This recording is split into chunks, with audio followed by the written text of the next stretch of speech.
First of all Shakib খানের কথা শুনে বুক ধুক করে শুরু হয়ে গেছে। প্রথমত হচ্ছে আমি আগে থেকে শাকিব খানের ফ্যান।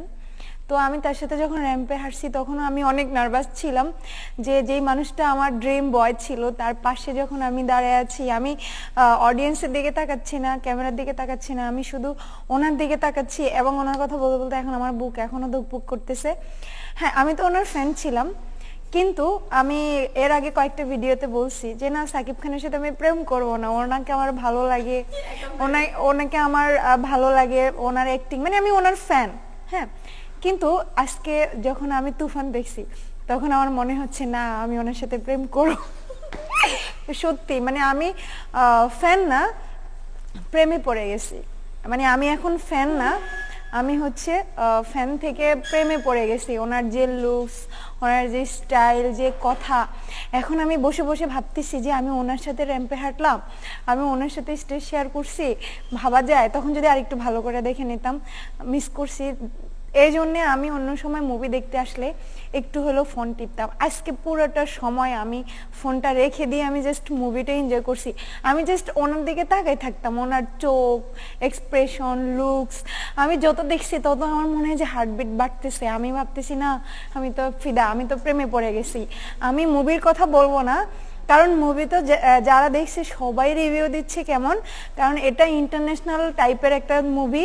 এটার কালার, এডিটিং, তারপর হচ্ছে ডায়লগ থেকে শুরু করে সবকিছু বাংলাদেশে এই ফার্স্ট টাইম একটা ইন্টারন্যাশনাল মানের মুভি আমার মনে হয় হয়েছে। এর আগেও হয়েছে, কিন্তু মানে এটার টেকনোলজি সবকিছু ডিজিটাল। হ্যাঁ, কিন্তু সবকিছু বাদ দিয়ে আমি হচ্ছে ওনার লুকস আর ওনার ডায়লগ, ওনার এক্সপ্রেশনের প্রেমে পড়ে গেছি। এখন আমি বলতেই পারি যে আমি ওনার প্রেমে পড়ে গেছি। এখন যদি আমাকে প্রেমের অফার করে তাহলে আমি চোখ বন্ধ করে বলবো ইয়েস।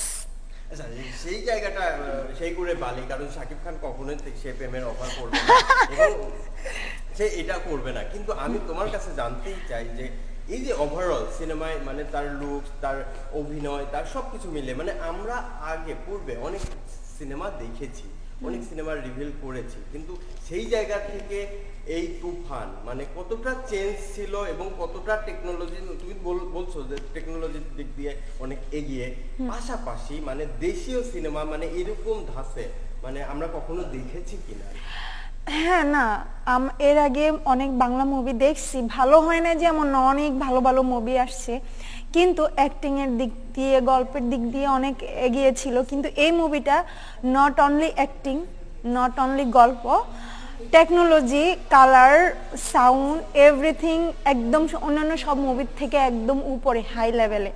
সো আমি বলবো যে না, এরকম মুভি আমি আর আগে দেখিনি। ফার্স্ট টাইম একটা বাংলা মুভি দেখে আমি একটা মনে হচ্ছে কোনো কেজিএফ বা ইন্টারন্যাশনাল টাইপের মানের যে মুভিগুলো, ওইটাই আমি দেখতেছি আমাদের বাংলাদেশে বসে। তো আমার মনে হচ্ছে আমাদের দেশের জন্য এটা অনেক কিছু, যে আমাদের দেশের একটা সিনেমা, আমাদের দেশের নায়ক, আমাদের দেশের পরিচালক এরকম একটা ইন্টারন্যাশনাল মানের মুভি আমাদেরকে উপহার দিছে। এটা আসলে গর্ববোধ করার মতোই একটা ব্যাপার, গর্ববোধ করতেছি আর ভালোও লাগতেছে।